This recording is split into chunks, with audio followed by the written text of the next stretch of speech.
welcome to the live stream of Odds on Serie A Matchday 11. This round holds many great fixtures in hand, with the highlights being AS Roma versus AC Milan. My name is Danail, and I'm honored to be hosting Odds on Serie A together with our Italian football betting expert, Daniele Fisichella. Stay tuned to learn what tips and predictions he has prepared to you, and I'm sure be able to find value in a lot of them. Please do like the video, subscribe, hit the notification, and help us grow so we can keep delivering great content to you. Leave your comments in the live chat, and we'll try to get to you with every question you may have. So now, let's get on with the show.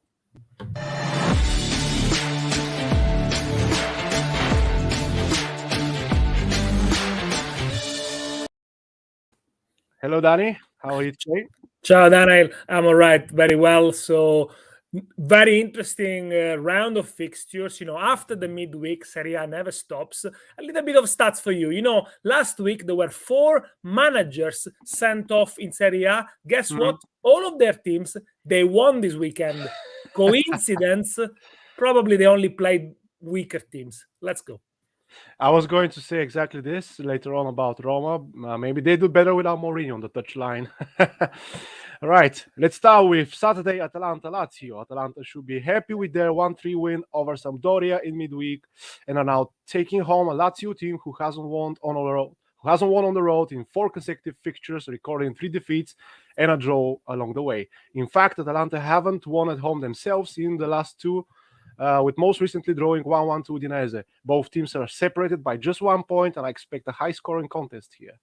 I do as well. If you look at how last year games went at the Stadio Azzurro d'Italia, 3-1 for Lazio in the league, 3-2 for Atalanta in Coppa Italia, and also at the Olimpico, 4-1 for Atalanta. So yes, I think you can expect goals in this one. At Atalanta, when Ilicic is in form, they are a different team. When the Slovenian is on his day, they are almost unplayable, and so they were at Sampdoria. They won deservedly. Great performance from Ilicic. Also, Coupe Miners, the young midfielder they bought this summer, really played really well. Zappacosta gave 2 assists. And let's not forget, this was an Atalanta that was still in emergency for the many injuries they have. For this one also, they're going to miss Palomino, who suspended. So a backline almost to reinvent for Gasperini ahead of the very important clash against Man United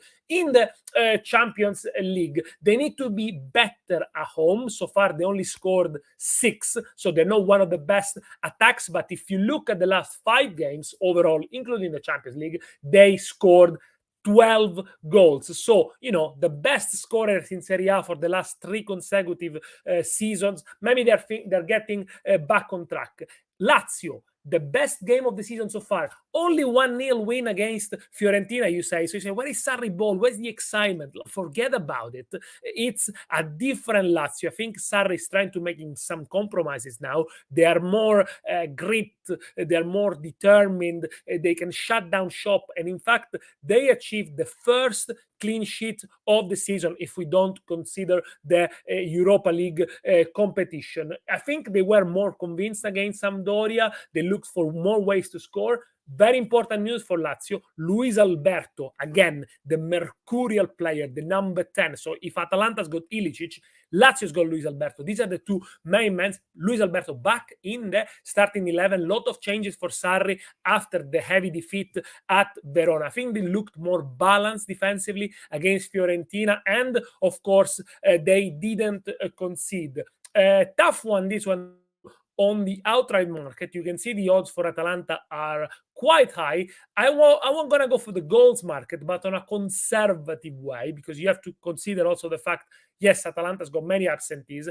Over 3 goals, that pays 198.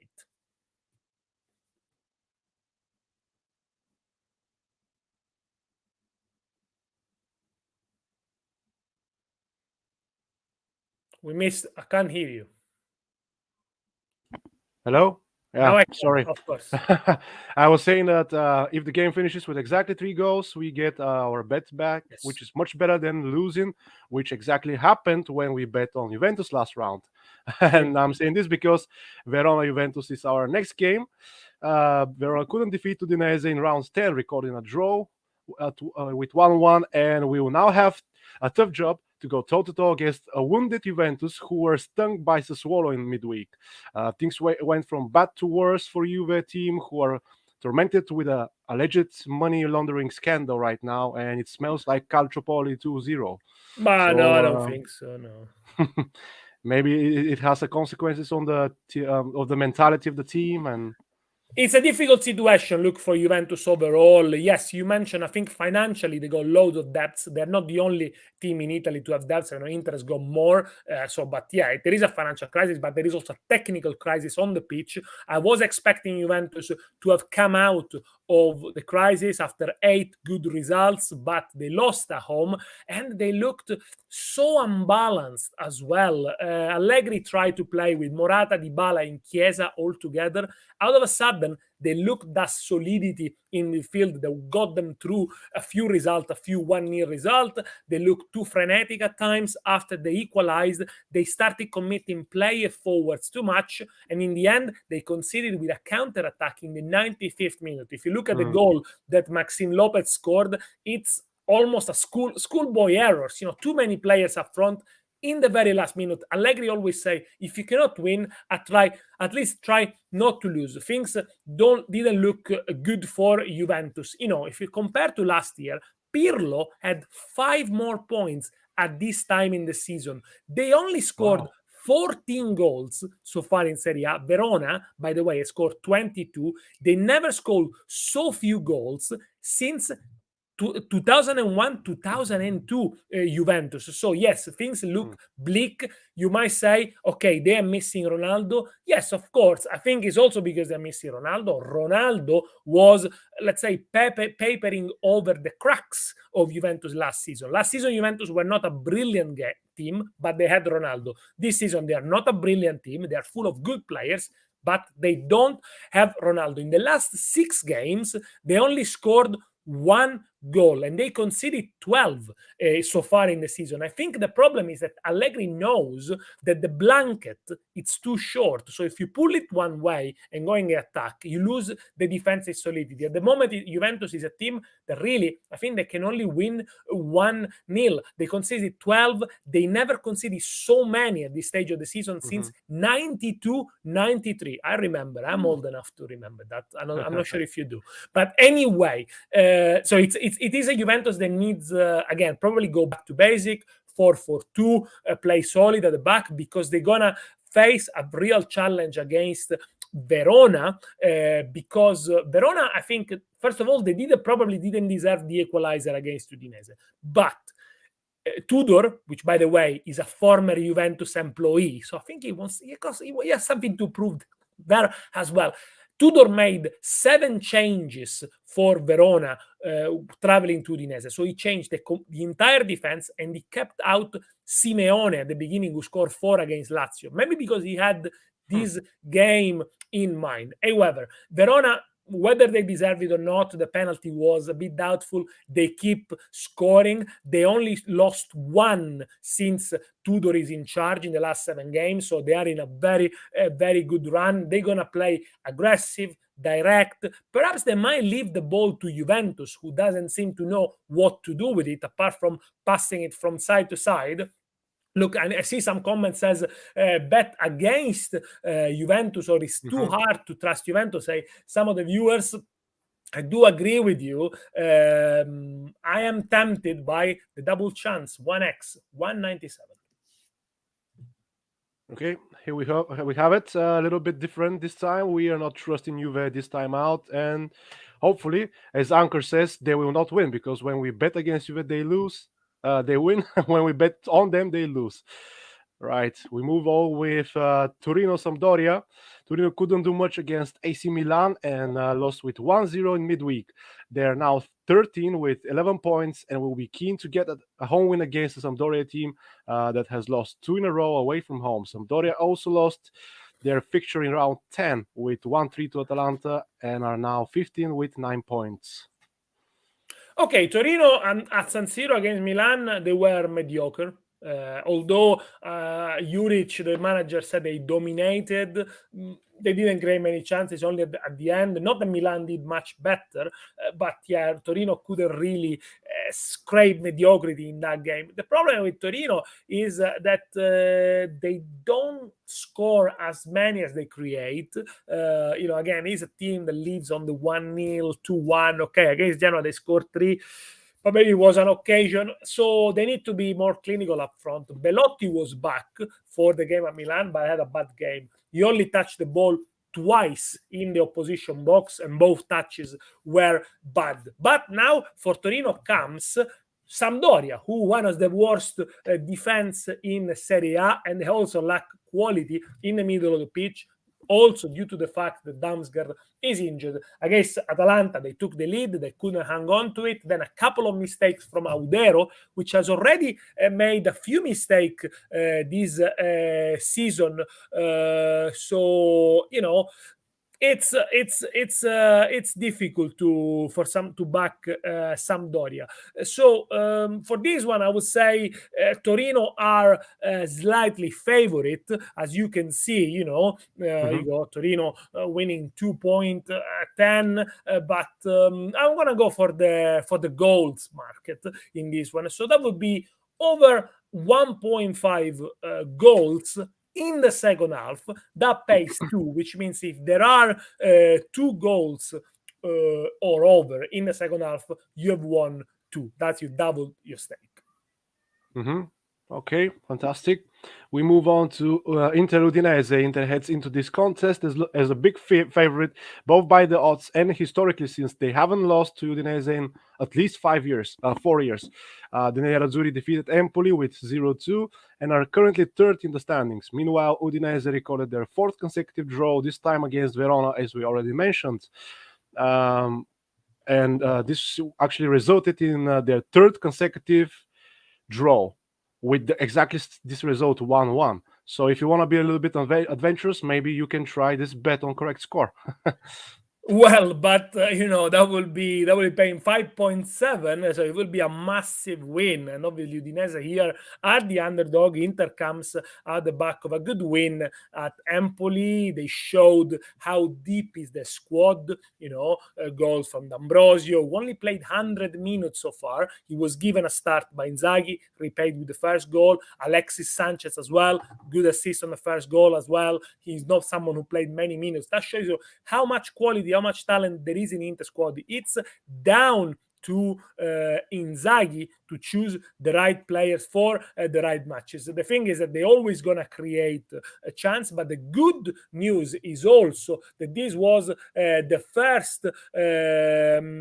first clean sheet since the beginning of the season, since they beat Genoa 4-0. The thing with Inter is also, and we saw it against Lazio, against Juventus, it's about finding the right balance between attacking and defense. This is a team that last year was the best defense in Serie A. So it's not that out of a sudden they become a poor defense. It's about committing players forward, making sure that they don't suffer counter-attacks. And yes, sometimes perhaps sitting deep a little bit and controlling the game. However, not too deep as they did against Juventus in the second half, when they then invited the pressure. Last year, this game finished 5-1, but I wouldn't really look at it to base your bet on, because it was the last game of the season. Inter was already champions, and it didn't really matter. Good news for Inter this week. Lautaro Martinez has signed an extension of his contract till 2026. Really, really important. Barella, who's going to be the captain of the future, he's going to sign as well. So again, a little bit more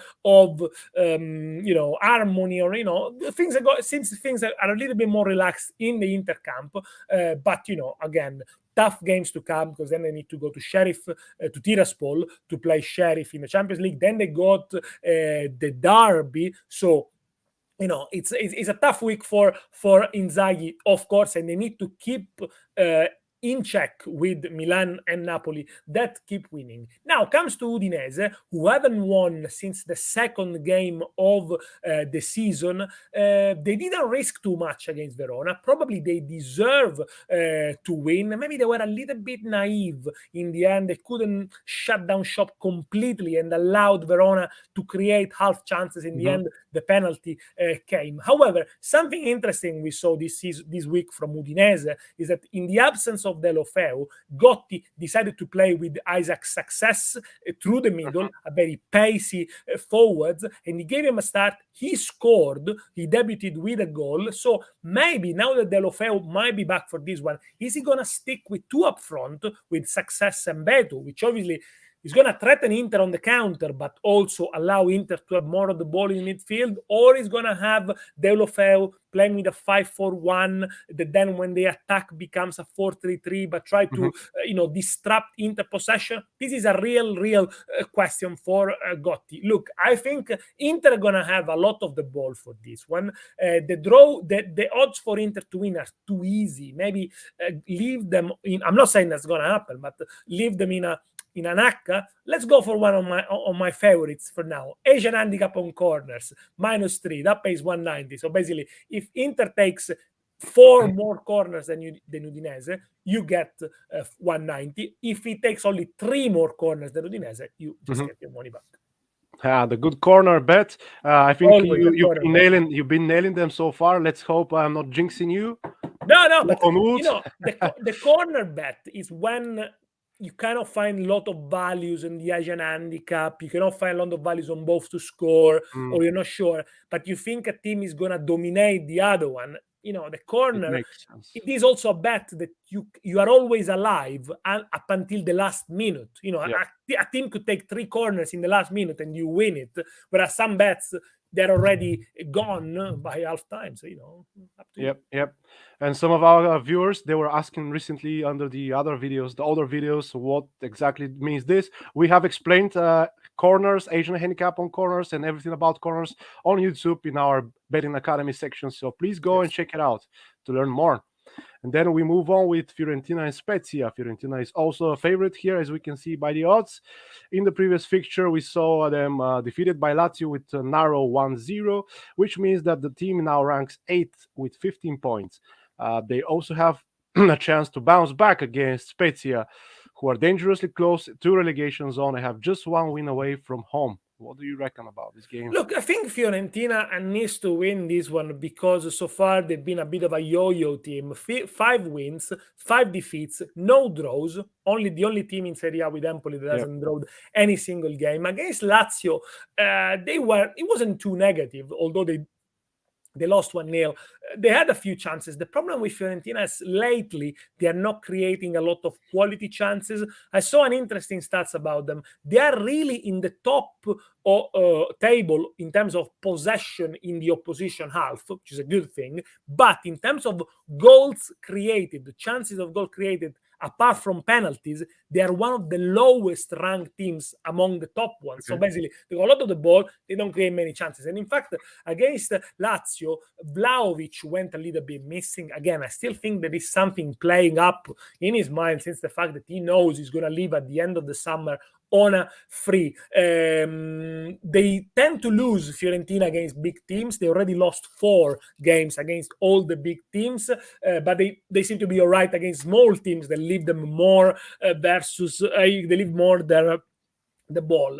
Vincenzo Italiano, Fiorentina manager, plays his former team, so he will be obviously motivated after the switch in the summer. Let's see if he could count on Saponara, who was really good against Cagliari, was left out of the game against Lazio for a niggly injury. Again, another Spezia player. Fiorentina also got an issue. They often tend to concede in the second half. So to win this one, they need to be quick out of the block. Against Spezia, which is the worst defense defense of Serie A, 23 goals conceded. I think Fiorentina are gonna score, but maybe things for Spezia are looking a little bit better. If you consider they only conceded 1 goal in each of the last 3, so it's not too bad, for a team that conceded 23 so far. They are 1 point above relegation, and I think against Genoa, they deserve more. After going 1-0, they had a couple of chances with Yasi, especially. They should have put the game to bed. And, overall, in the double derby, Sampdoria first and Genoa now, they only got 1 point. I think they deserve much, much more. It's also a question of experience. It is a young team. Often is the youngest team in Serie A, depending on who Thiago Motta plays. But maybe, Thiago Motta has found his best 11 so far, and which is a good news, I think, after a lot of changes. However, for this one, Fiorentina favorite. So let's go Fiorentina half-time, full-time. So that means Fiorentina is going to be winning both at half-time and at full-time. And as you can see, the odds are quite high for this one, but they are appealing if you look at how they did, for example, against Cagliari, 238. Also, Rui says Fiorentina to win and both teams to score. Oh, actually, to score at least 2 goals. Anchor says Spezia always to score. It's true. I think he means both teams to score in this case. Because you would expect Fiorentina to. Yes. Okay, we can start with analyzing Genoa and Venezia then. Genoa is the second worst team right now in Serie A, and just can't help themselves but keep piling up bad results. If it wasn't for a penalty in the 86th minute, they would have lost to Spezia in the last fixture, but in the end, they managed to snatch a 1-1 draw. Meanwhile, Venezia also dropped an important point as they lost to Salernitana with a goal in the 96th minute. Venezia have lost now 2 back-to-back and are above their opponent with just 1 point.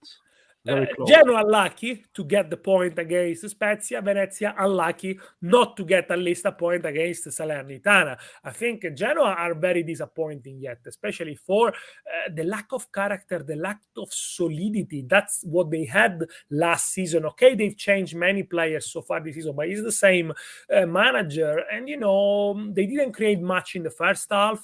Then, after they went 1-0 down, they risked to crumble. So Spezia could have easily gone 2-0 up and then was the game over. However, Genoa this season, despite being really poor, I must say, they also conceded 22 goals so far. They always seems to find a way to score because they got Destro, they already scored 6, because they got creative players in midfield as well. They got experience up front. They got the likes of Caicedo come in as well. So somehow they score. And in fact, this is what keeps them, let's say, next to the relegation zone, but with a chance to come out just with a win, because of the team of the bottom half of the table. They are the one that score the most. Venezia, I think, as I said, they were unlucky against Salernitana. They probably deserved a 1-1. The red card for Ampadu, the Wales, was way too excessive. He should not have got sent off. And then in the end, they lost at the very, very last minute. They are the worst attack in Serie A, Genoa. They only score Venezia. They only score 8 goals, but they are an interesting team because they are quite effective. They are quite clinical. They don't create much, but they know how to take the chances. And they are showing one of the best midfielders, attacking midfielders in Italy so far, which is Aramu, again on the score sheet. They often set up with this 4-3-3. So it's always an interesting game, the one of Venezia. And it's a game where you can always expect goals. So maybe go for that in your ACCA. Go for both to score or 4 goals. Anyway, the defeat against Salernitana could be really costly for Venezia. I think Genoa needs a reaction here. You can see the quote is 2.12. It is a team that doesn't want many so far at home. I think they are due a win at home. So I'm gonna go for Genoa win. Well, last time I checked was 2.10, but best odds is 2.12. So obviously a good return if you win. Yeah, odds are always changing because, that's what bookies do. So you can go and check them out on Oddspedia.com. We refresh them every 5 seconds and you get the best, the most up-to-date odds. Henry says back Genoa at home. Yeah. The odds pay well, and this is exactly what we did with Danny here. Okay, move on to Sassuolo and Empoli. Sassuolo must be pleased with their upset over Juve in the last round, where they took all 3 points, as we mentioned. The team is in decent form with 3 wins, 1 draw, and 1 defeat across the last 5 fixtures. Meanwhile, Empoli lost their battle to Inter with 2-0, and will have to show character in this fixture. Both teams are just 2 points apart, and I expect a very, very close goal match here. The most important thing for Sassuolo now is to forget about the win in Torino, which was the first in the history, and focus on the game against Empoli. Against Torino, against Juventus, they were almost perfect, a lot of character. They know how to exploit Juventus' deficiencies, and they showed how good technical team they are, especially in midfield. I don't think it's a coincidence. The 2 technical midfielders, Frattesi and Maxim Lopez, have scored. By the way, Frattesi is the second goal in 2 games. I'm sure you're going to hear about this guy much more in the years to come. Sassuolo have got some strengths on the flanks. The two fullbacks are really good. The midfielder is technical. They just need to be a little bit better at home, where they only lost 2 and they only kept 1 clean sheet. But if they adjust there, I think they could climb the table much higher. Last year they were in much higher positions at this stage of the season. Empoli, they were outplayed by Inter. Inter has got better quality. After all, when we saw the champions of Italy of Serie A, they beat the champions of Serie B last season. So not a big not a big news there. However, Empoli could complain because maybe there was a potential penalty in the first half for them. So that shows you that, again, Empoli is not a team that is just happy and sit back and leave you the possession. Again, Andreazzoli played with 2 strikers against Inter. This time it didn't pay off.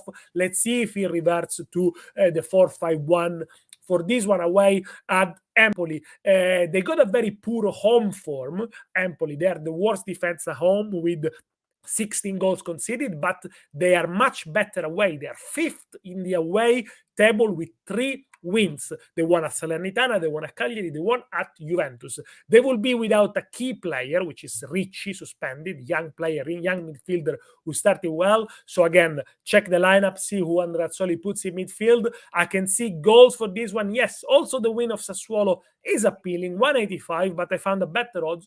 Over 1.5 goals in the first half. I think these teams are going to start on the front foot, both of them, 230. So if there are more than 1 goal in the first half, you win the stake. 1 goal or less, you've lost your stake. Perfect.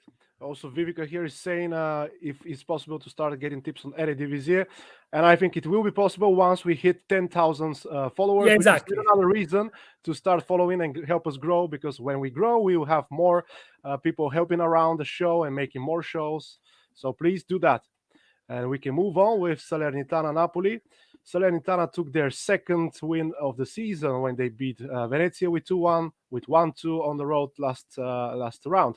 However, the team is still placed in the relegation zone and have very slim chances against visiting Napoli, who continues on their quest to the title.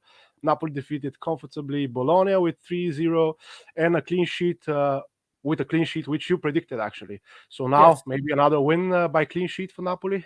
Possibly, yes. I mean, Napoli yesterday, I looked at them. They look so accomplished, so well trained, so drilled, so convinced that the goal is going to come somehow. Yes, they scored with 2 penalties, but they could have scored 5 easily. They continue to be outstanding at the back. The first shot on target for Bologna, which, by the way, was depleted. They were missing 3 key players, including Arnautovic. But the first shot on target came from a free kick in the 85th minute. And in the midfield, Napoli is really where they've changed.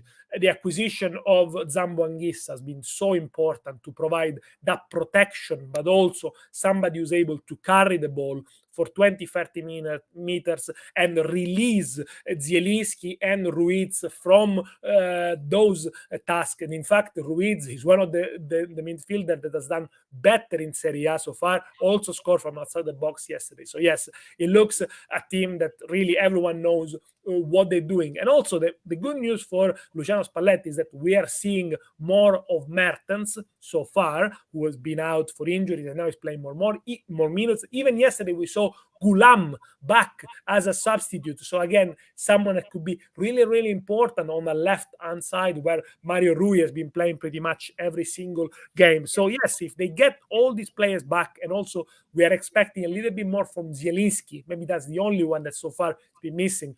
This Napoli, yeah, of course, they can go all the way and they can win the title. Just the stats. Now they got 9 wins and 1 draw, so 28 points. That's the best tally since 2017, 2018 when Sarri was there and they challenged for the title until the very last minute. Yeah. Salernitana has a little advantage, the fact that they played on Tuesday and Napoli played on Thursday, and this game is on Sunday at 6 p.m. So I wonder, maybe they could be obviously more rested. They got almost 48 hours rest. Mm-hmm. And, Salernitana, as I said, even before when they were managed by Castori, is not a bad team or a negative team at all. They create chances. They are courageous. It's a team that crosses a lot of balls, tries to play on the front foot even with the 3-5-2, pushes his wing back side. Sometimes, obviously, they pay the lack of quality and the lack of experience. Against Venezia, we saw the importance of Franck Ribéry. Best game so far of the season for Ribéry. He was everywhere, collecting the ball, passing the ball, provoking the red card. The problem is for Salernitana, how fit is he going to be? He's 39. Is he going to be able to play every three days as they do? Now they are the worst defense in Serie A with 11 goals conceded at home. And already, every time they played the big teams, they always lost. Roma, Torino, Atalanta, Sassuolo, they lost them all. And the score collective, it's 10-0. So they did a score and they conceded 10. For this reason, I'm going to go for Napoli to be winning at halftime and full time, which I think is a massive odds. They are really, really good. This is the top of the table, going to playing a local derby, a regional derby at Salerno, 205. Go for it. Yeah, definitely. This one has a lot of potential and value in it by everything you said. And Ribéry, what a guy. He's still going strong at 39. Yeah. Legend. Okay, we have Roma and AC Milan. I think it's the biggest game of match day 11. Absolutely. The second meets the fourth team in the table. And without Mourinho on the touchline, Roma actually got back on the winning way. Maybe they were motivated with his absence when they defeated Cagliari away from home. And now at Stadio Olimpico, they will face a flying high AC Milan who has dropped just 2 points from a possible 30 this season. That happened on the road to Juve, but I'm not sure they will drop points here despite the higher odds. Look, I think Roma had to bounce back after the shocking defeat 6-1 against Bodo Glimt.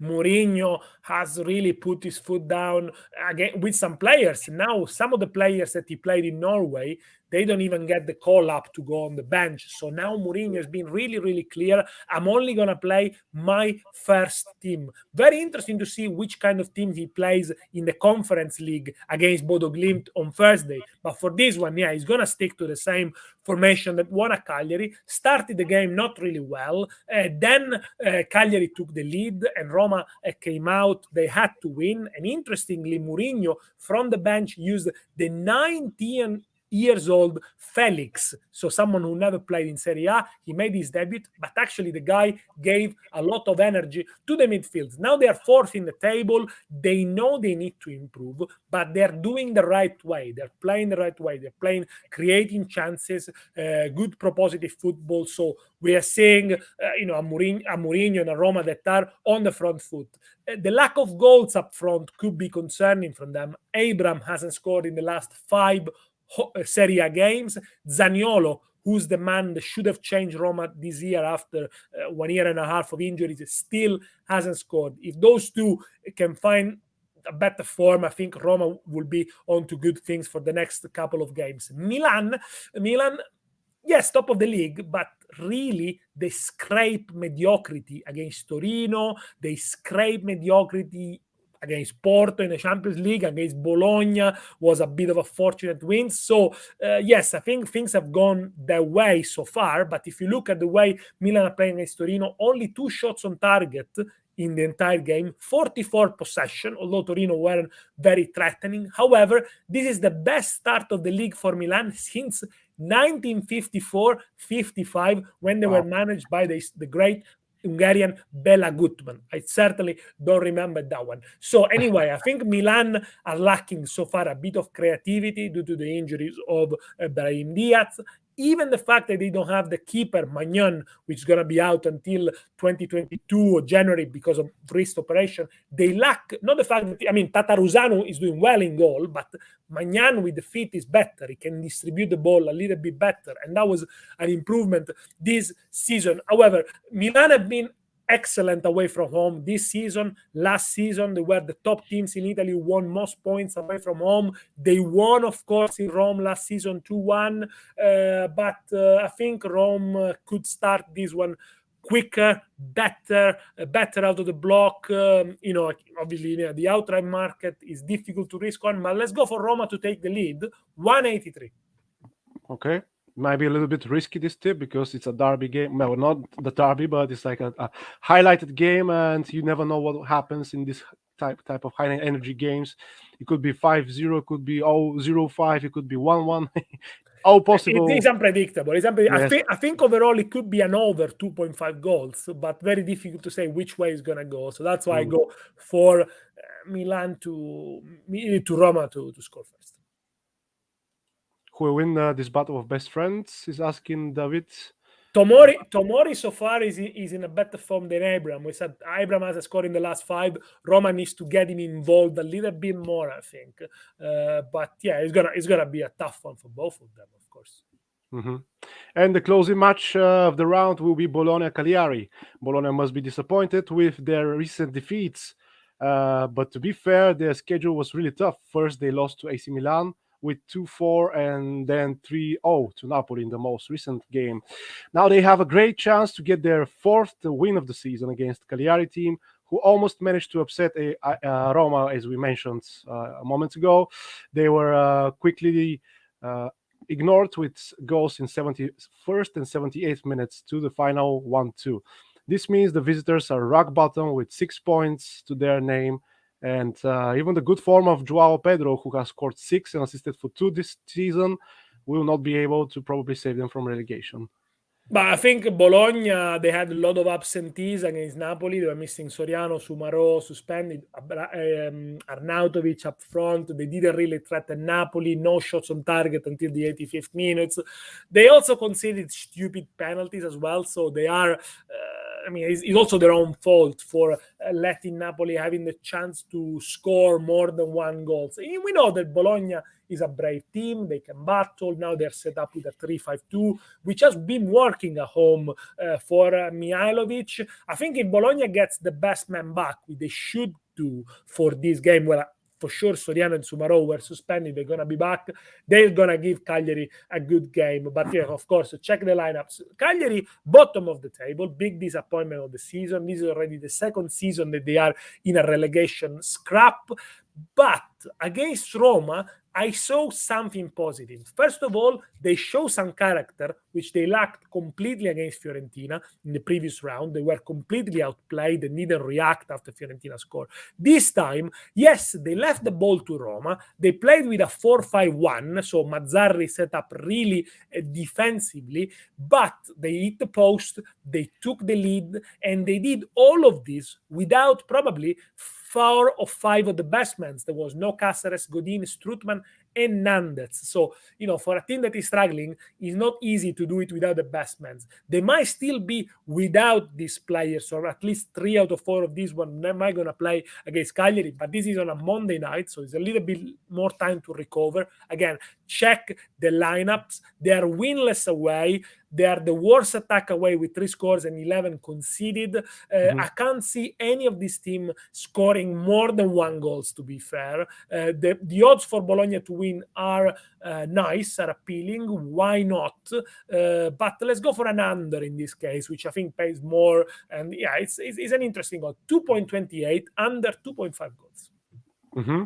Okay, it's quite possible. Actually, Vivica says both teams to score, but that was for the previous game, Roma and Milan. I just saw it, sorry. Potentially, because Roma so far against the big teams have always conceded. So yes, it is, and I think, potentially, but I don't think the odds are very high for this one. So why not put it on the ACCA? 60, yep. And speaking of ACCA, I think it's now about exactly the time where we have your perfect predictions for us. Well, hopefully they will be perfect this time. Atalanta, Lazio, both team to score. Fiorentina to win at home against Spezia. Genoa to score first. Salernitana, Napoli over 2.5 goals. And as you can see on the graphics, I went for a double chance. Roma, Milan, 1x. Total odds just short of 10, 9.72. Perfect. I would love to try it this time and actually get a win. And we have Svorix who asked if we can give the best game of the round for, just as a single bet, I guess he means. The best game of the round for me, it's Fiorentina to win, 1.57 of my ACCA. Okay. So now we have it, guys. All games from Serie A Matchday 11 analyzed and predicted by one and only Danny. If you enjoyed the show, please like it, subscribe to the channel, and hit the bell to share to never miss a video. You can also share with your friends on social media or whatever you like. We'll be back to actually in a couple of hours with live stream of La Liga with Alvaro. So please stay tuned for this one. See you soon, Danny. It was a pleasure as Ciao. always. Ciao, ciao. See you soon. Bye-bye.